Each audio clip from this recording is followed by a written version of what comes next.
Asbestos is defined as a naturally occurring silicate mineral with long, thin, fibrous crystals. Although many would define asbestos as a poison, the word asbestos is derived from a Greek adjective meaning inextinguishable. The Greeks termed asbestos the miracle mineral because of its soft and pliant properties, as well as its ability to withstand intense heat. However, even the ancients already recognized certain hazards of the material, who noted that it damaged the lungs of slaves who wove it into cloth. In 1927, the medical and scientific community named a fatal disease from the very fiber itself: asbestosis. Asbestos enters the body most frequently as an airborne fiber which the body has difficulty removing and reacts to. The asbestos industry and corporations were clearly informed that asbestos was extremely harmful, not only in its raw fiber form, but also quite potent when incorporated into finished products used by the end consumer, such as brakes, joint compound, ceiling and floor tiles, roofing products, pumps, valves, and literally thousands of other products. Asbestos as a material certainly has been researched in many papers over time, and certainly from the 1920s and 1930s it was well known that asbestos was a hazardous material that was harmful to human life and caused death.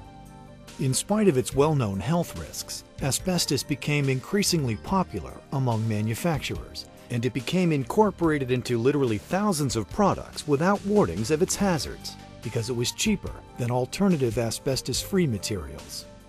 Asbestos is most commonly breathed in as an airborne fiber and results in scarring of the chest wall, known as pleural plaquing or diffuse pleural thickening, scarring of the lung tissue, known as asbestosis, lung cancer, and/or cancer of the chest wall, known as mesothelioma.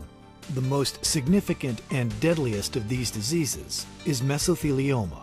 Mesothelioma is the most feared cancer that results from most commonly asbestos exposure. It involves the lining of the chest wall, the lining of the lung, the lining of the heart, or the lining of the abdominal cavity. Treatment consists of surgery, chemotherapy, radiation therapy, and experimental treatments at this point. It is this failure to warn workers of the dangers of asbestos that provides asbestos victims their legal right to seek justified compensation for the injuries and suffering. Asbestos victims, especially mesothelioma victims, have the absolute right to be compensated. There are monies that have been set aside by companies, for example, to pay asbestos victims because they made the conscious decision to use asbestos instead of an asbestos-free substitute. And so, to be candid, there's no better example of a more legitimate lawsuit than a mesothelioma lawsuit in this country. In many cases, people have contracted mesothelioma without even having direct exposure to asbestos. There is no known safe level of asbestos exposure, and as a result, low levels of exposure to family members can result in their developing mesothelioma or other forms of asbestos disease. Joe LaPointe was diagnosed with mesothelioma in 2005 after being exposed to asbestos throughout his career as a heating and cooling engineer.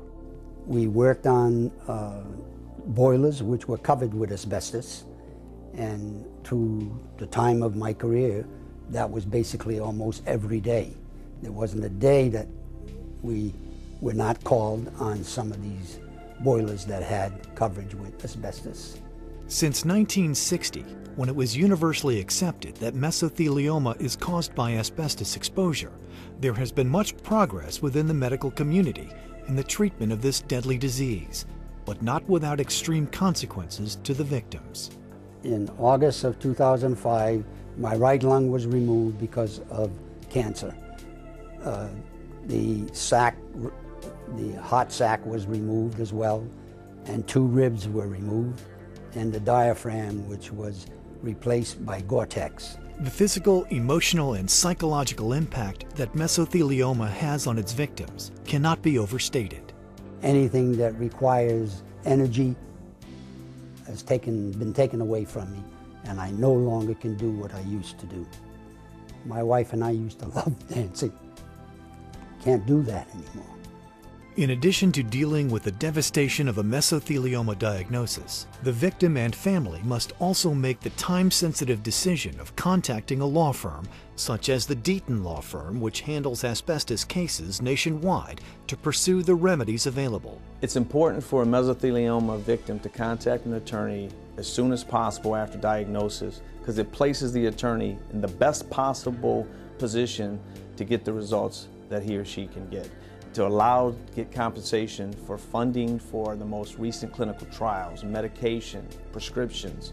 Also to document the asbestos exposure before that person becomes too ill and give that mesothelioma victim peace of mind that the family will be taken care of financially. Asbestos litigation has played a significant role in exposing asbestos companies. A lawyer is simply a vehicle. A lawyer only files a lawsuit. It takes a person, a courageous person, when we're talking about mesothelioma victims, to make that decision. And to make the decision to file a lawsuit even when they're faced with the consequences of suffering an incurable disease. But it's through those courageous people that we've uncovered and learned the hazards of asbestos that the companies knew back in the late 1800s. Well, the thing that bothers me more than anything else is the fact that they knew asbestos was harmful to your health before I was even born. Bernie Roy was exposed to asbestos when he worked as a machinist in a Navy shipyard. Bernie passed away from mesothelioma, and his widow Sylvia wants asbestos companies to be held accountable. Asbestos kills. Asbestos took my best friend away. Asbestos cut a life short that should not have been cut short. Asbestos is poison, and asbestos has got to go away. Attorney Deaton claims that over 95% of mesothelioma cases settle prior to trial. But is the legal process that simple and straightforward? Mr. Deaton came in after, well, I guess I forgot the exact time, but from that time on, he's been a peach. We get along well, and I recommend him completely. The attorneys that we had handling our mesothelioma lawsuit, and in particular John and his paralegal team, really made it personal for us.